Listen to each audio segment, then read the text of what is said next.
Big question. How can you ensure you are eating a balanced diet? It was Health Week at Ebier's school, and the excitement in the air was palpable. Posters about healthy eating and exercise decorated the school hallways, and the students eagerly looked forward to the special activities planned for the week. Ebier was especially excited about the health talk by a local doctor, Dr. Adayemi, who would explain the importance of an adequate diet and the dangers of deficiency diseases. As the students settled in the assembly hall, Dr. Adayemi greeted them with a warm smile. Good morning, everyone. This week, we're going to learn about eating right and staying healthy. By the end of our talk, you'll understand how to ensure you are eating a balanced diet and how to avoid deficiency diseases. Dr. Adayemi began by explaining what an adequate diet is. An adequate diet is one that provides all the essential nutrients your body needs to function properly. This means eating a variety of foods in the right proportions. She pointed to a large food pyramid displayed on the stage. This pyramid shows the different food groups and how much of each you should eat. At the base, we have carbohydrates like rice, bread, and yams. These should form the largest part of your diet because they give you energy. Next, she moved up the pyramid. Above carbohydrates, we have fruits and vegetables. These are rich in vitamins and minerals, which are essential for keeping your body healthy and strong. She continued, then we have proteins, which include meat, fish, eggs, beans, and nuts. Proteins are important for building and repairing your body tissues. At the top of the pyramid were fats and oils. Fats and oils should be eaten in small amounts, but they are still important because they provide energy and help your body absorb certain vitamins. Dr. Adayemi then explained what happens when people don't get enough of certain nutrients. When you don't eat a balanced diet, you can develop deficiency diseases. These are illnesses that occur because your body isn't getting the nutrients it needs. She pointed to a picture of a child with swollen legs. This is a condition called kwashiorkor. It happens when children don't get enough protein in their diet. Protein is crucial for growth and development, and without it, the body starts to swell. Next, she showed a picture of a child with thin, bony arms and legs. This is marasmus, another deficiency disease caused by a lack of both protein and energy. It makes children very weak and thin. Dr. Adayemi also explained about anemia. Anemia happens when you don't get enough iron, which is found in foods like meat, beans, and leafy green vegetables.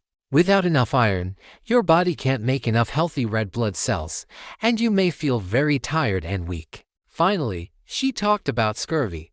Scurvy is caused by a lack of vitamin C, which you get from fruits like oranges and lemons.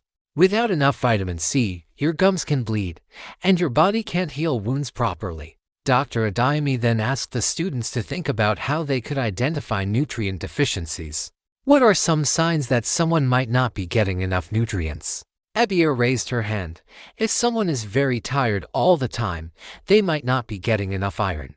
Good point, Ebier, Dr. Adayemi said. What else? Hamza thought for a moment. If a person's hair is falling out or their skin is very dry, they might not be getting enough vitamins. Excellent observation, Hamza, Dr. Adayemi replied. Nutrient deficiencies can show up in many ways, and it's important to recognize these signs so we can make changes to our diet. She then challenged the students. Think about your own diets. Are there any changes you could make to ensure you're getting all the nutrients you need? The children discussed among themselves, realizing that they sometimes ate too much junk food and not enough fruits and vegetables. Ebier was inspired by what she had learned and decided to help her family create a weekly meal plan that would meet their nutritional needs. She gathered her family in the kitchen and shared what she had learned from Dr. Adayemi. Mom, Dad, I think we should plan our meals to make sure we're eating a balanced diet, Ebier suggested. Her mother nodded. That sounds like a great idea, Ebier. How should we start? Ebier took out a notebook and a pen. Let's start by listing the foods we have at home and then plan our meals to include a variety of nutrients.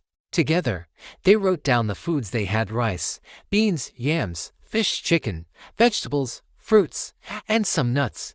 Ebier then helped her family create a meal plan. Monday, rice with beans and vegetable salad. Tuesday, yam porridge with fish and a side of fruit. Wednesday, chicken stew with brown rice and steamed vegetables. Thursday, bean soup with avocado and a fruit salad. Friday, grilled fish with couscous and mixed vegetables. Sunday, a special family meal with a mix of all the healthy foods they enjoy. Her father looked at the plan and smiled. This looks like a very balanced diet. Abir, I'm proud of you. Abir beamed. Thanks, Dad. I want us all to be healthy. By the end of Health Week, Abir and her friends had learned a lot about the importance of a balanced diet. They understood how to identify deficiency diseases and how to prevent them by eating a variety of nutrient-rich foods. Abir felt confident and excited about helping her family eat healthier. She realized that small changes in their diet could make a big difference in their overall health. As the children left school on the last day of Health Week, they made a pact to help their families eat healthier by applying what they had learned. We can all make a difference, Abir said. By eating right, we can stay healthy and strong. Her friends agreed, and together, they promised to encourage their families and friends to follow a balanced diet.